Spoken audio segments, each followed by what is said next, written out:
In this video, we're going to take a look at the concept of jobs within the Human Resources module of Dynamics 365 for Operations. In HR terms, your jobs list is the output of your job evaluation and your grading process.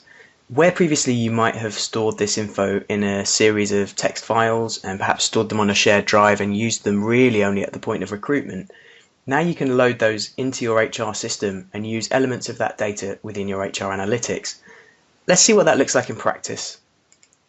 So I'm in the homepage of Dynamics 365 here, and I'm going to use the menu structure to navigate into the HR module and into the jobs list. And when this loads, what I'll see is the entire list of approved role profiles for my organization. And for each role profile, you can see when I have a job selected that I can see a list of the positions that are based on that job and the workers occupying those positions. If I click through on the account manager record here, I can see the form which shows me more information about this particular job. There are several sections on the form, as you can see, each holding slightly different information about the record that I'm looking at. This top section general here, the job field, holds the unique identifier for the job. That can be a text field, but you could also choose to select a number sequence here. I then have a free text description and a title which I must select from a list. So if you need to have that level of absolute control over your approved job titles, that's absolutely possible out of the box. I can set a full-time equivalent against the job, and I can also choose to limit the number of positions that I can create based on this job. And that's particularly relevant in the senior positions in your organization, where it may only be possible to have 1, 2, 3, etc. positions maximum based on a job. I've then got a free text description about the role, and then I have a section called Job Classification.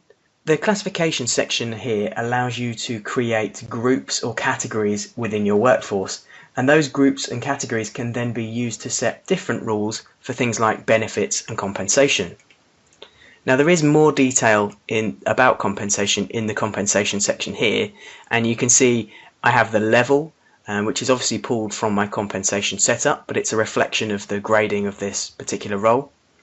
And you can use that to select an applicable salary range to people working within these positions.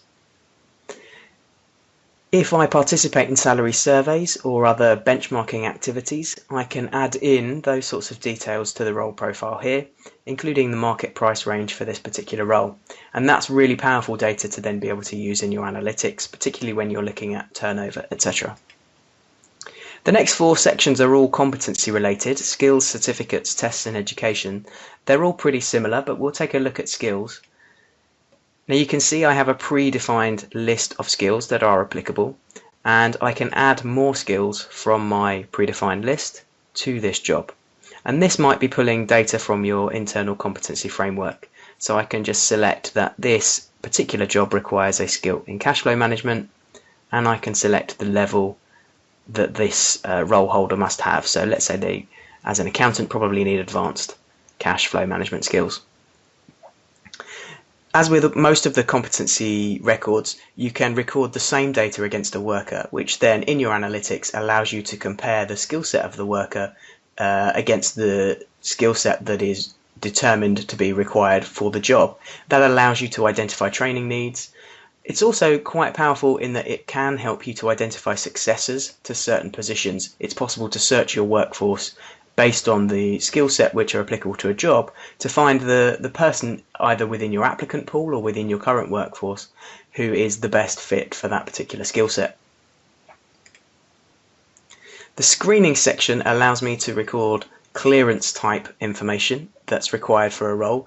The example that's given within the sample data is pre-employment drug screening.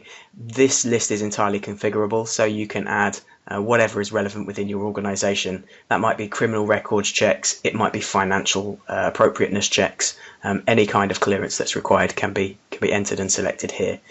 This is another area that's then subsequently also recorded against the worker so that you can compare one against the other. And finally, we've got job tasks and areas of responsibility, and these are really more detailed descriptors of what's involved in the role, what's required, and what this person has responsibility for. And again, I set up predefined lists and then add items from those lists to my jobs, and that applies equally to tasks and areas of responsibility. Now, if there's something in your role profile, your traditional text documents, that's not covered here, don't worry, you can still add an attachment to this job and upload either the previous text document, or perhaps you've got a spreadsheet that shows how this role was scored within your grading structure, and that can be uploaded so you're keeping all your records together.